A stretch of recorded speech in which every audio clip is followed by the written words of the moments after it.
Hey guys, Chris Grove Fishing here. I know it's been a while. Don't hate me, guys. Just life. I'm gonna ramble on a little bit so we can get ourselves updated here over the last couple weeks.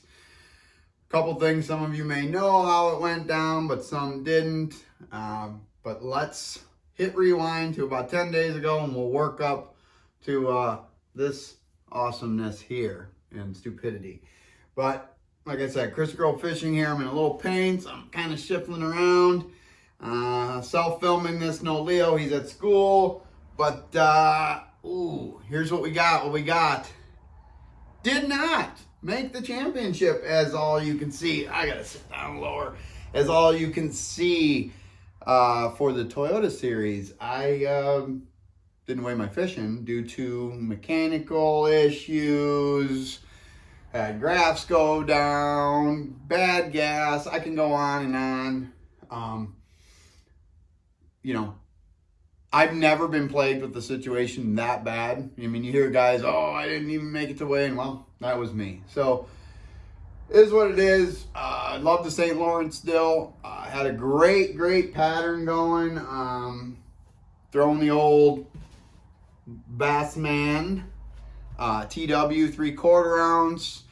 Custom made it as chartreuse as I can. Put a power stinger on the back of it. Changed the blades to chartreuse and just got wild. Thought I was going to blow the doors off that tournament, and it just didn't go as planned. Like I said, day one was a catastrophe. Day two was awesome. Had almost 19 pounds, a lot of fun. Caught a 5.5 pounder. Life is good. But then I had more mechanical issues on the way in. I'm not going to lie, I wasn't going to weigh him anyways. But as you guys did see, there was some positiveness out of that day. Saved a deer. I posted that for you guys. That was cool. Me and Flint, well, he's the cowboy. He wrangled that puppy up. He was definitely not going to make it. So that felt good. Maybe gave me some good karma. Maybe saved my ass from the other day, from this issue. But we're out of that. Fishing's basically done. Came home, faded into the Mutiny Bass Anglers Championship. Didn't get all that much time to practice, but it's always an exciting event. The last chain rat event, championship, 25 of the best going at it on the chain for some really good money. And I'm going to congratulate it before we get any farther. Jimmy, Templin, Andy, the freaking hammer. They came through again. They took first, which is awesome, and they got team of the year. Really good guys. No better guys to get both things, championship and team of the year. Super proud of them. Then me and Nathan, we love it. My brother-in-law. It's fun to spend time with him and get out on the water, and we were looking forward to that championship, and we ended up having a great day too and taking second. I think we missed it by a pound, but only had 4 fish on day one, which is tough. But I'm going to let you guys know how we kind of did it. I kind of scrapped everything on day 2 and just went fishing just on history and stuff. Sure, I hit a couple areas, but it was basically a 1-2 punch. And I find myself during the fall making this my 1-2 punch as it is. It's basically 3 baits.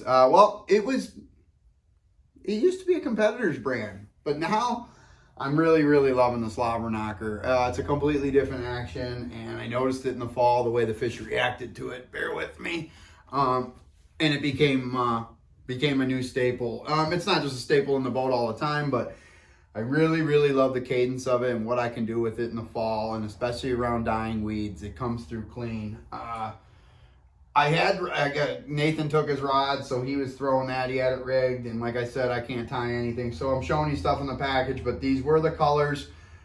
This is the blueback herring slobber knocker. That's the color we were throwing. This is 1/2 ounce. We were throwing 3/8. This thing looks awesome in that chain rat water. And paired it here with, this is the power stinger. So this one was the HD bluegill, but I think it really matched the blueback herring bladed jig, slobber knocker. And I was throwing that actually in the 3.5 size, not this big one. We're all out of them because they chewed them up. But best chatterbait trailer on the market. I mean, whether you're throwing a slobber knocker or the competition, there is no other. But this right here, my friends, is a different beast. Try it. You got to try it. So that was a key bait. We moved around with that bait. And then the next was the 2 spinner baits we chose. First was, this is the 1/2 ounce TW from Bassman. Simple. It's clear shad, and I threw a couple strands of blue and chartreuse in there just because of our dirtier water and my analness.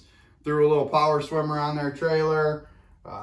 This was key. This caught quite a few bass. And then the other was what my brother-in-law was throwing, was this is another Bassman, but this is the compact. And you believe it or not, that is a 1/2 ounce, guys.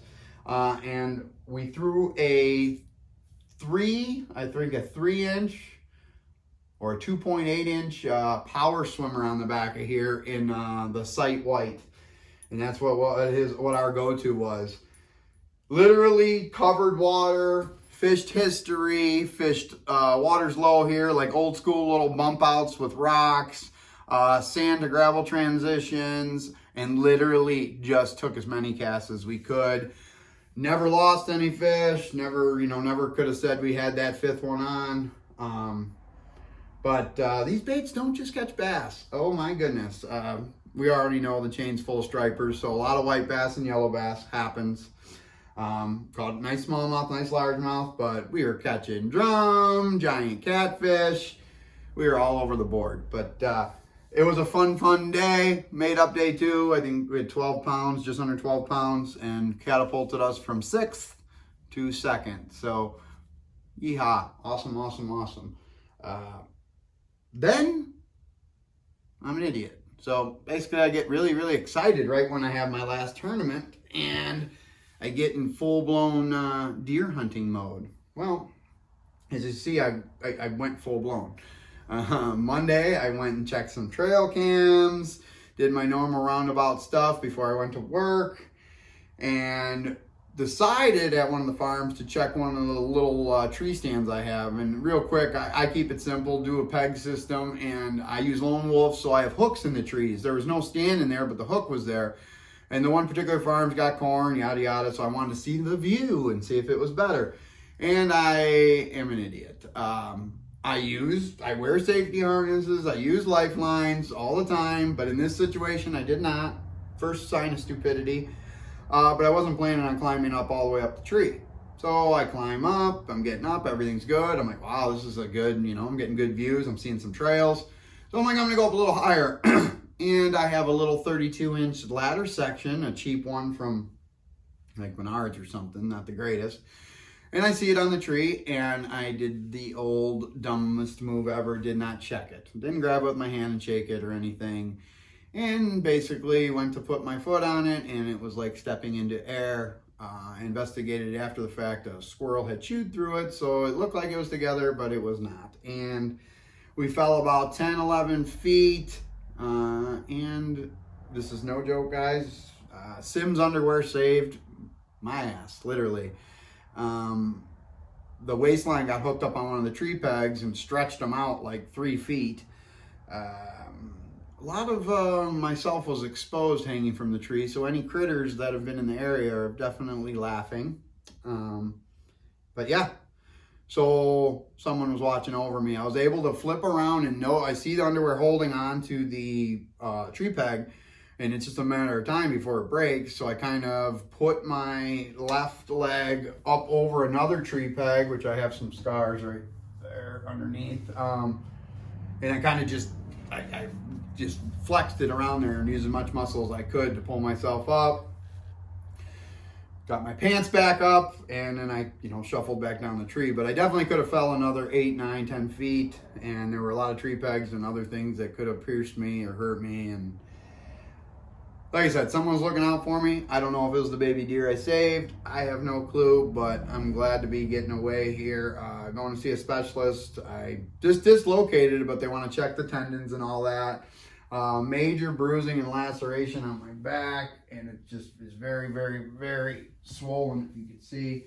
And then just cuts all over back of my leg, shoulder, side, little cut on my face. It was just stupidity, guys. I should have never did it. I'm approaching 45 years old, not 25. So I got lucky. Someone's watching out. But that's where we're at. I appreciate you guys sticking in. And now that fishing's kind of winded down, I'm sorry. I can't. I'm gonna have more time to do some videos. Sure, I gotta work. Sure, I got life. But I love fishing. It's my passion. It's my job. Can't go without it. But it's time to take a little break. I'm gonna do a little more fishing, just a little if I can, but not much. I am literally going into deer hunting mode, and this is gonna be the time of year I'm really gonna keep you guys updated on what's going on during the season, during the rut.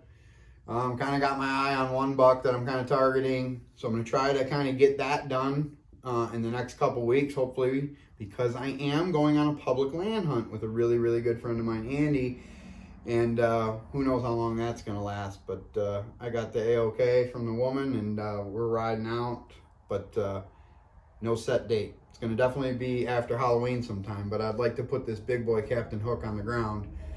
But it's not going to be easy, especially now that I can't do some prep. I got a good buddy going to come out and help me move some things around and get me situated, because it wouldn't be smart of me to try to move tree stands and whatnot. But checking cameras, getting in fall mode, but I'm going to bring you guys a lot more tips. We'll get back on Tip Tuesday, but we're going to bring a lot more things. I want to get you out in the tree, maybe get some rut activity on film for you.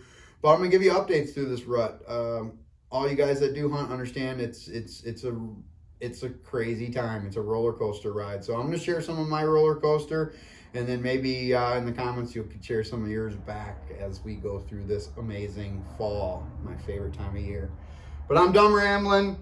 Oh, stupid one, just because I say it like it is. I ain't sponsored at all, but guys, all year when we did flip, bait fuel. A friend of mine said it's the stuff, like there ain't much left. I'm not big on scents or anything like that, and nowhere near sponsored by him. Sure, I take the Power Bait juice and fill my chigger craw bags and pit bosses, but as for no mess, nothing, I put it on a carpet decal and use it as my little wedding area. I don't know. I was impressed. So, something to think about in the off season. Maybe even invest the money in some. But good old bait fuel worked. But I didn't mean to throw that in there. We are done. I got to go to my mama's, take care of a couple things. Thanks for sticking with me, guys. I'm going to recover, bring you more videos. I'm Chris Crow Fishing. Thank you for staying with me and sticking by my side. I couldn't do it without all you all. So